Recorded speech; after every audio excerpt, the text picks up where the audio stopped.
This is the small crossover for the sound box. One audio input and two output. Audio input from here, input from here.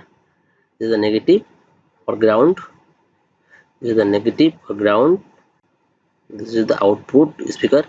Negative and ground are in the same print. Negative and ground is the same. Negative and ground is the same print. This is the same print. This is the audio input. Input comes here. Input goes to the speaker using this coil. Audio input goes to speaker using this coil. And here I have a PF 105J.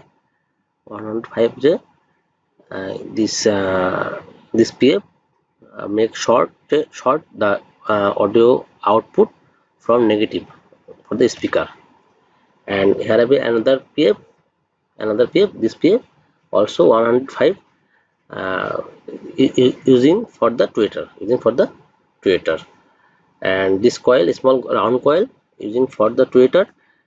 This make short from the audio input with the negative. This is the tweeter coil for the speaker and the round coil for the tweeter. This there are two PF. This PF for the speaker and another this PF for the tweeter.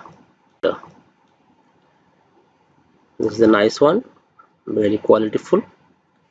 And thanks for watching. There have a circuit diagram. We can see in the up right side there have a circuit diagram.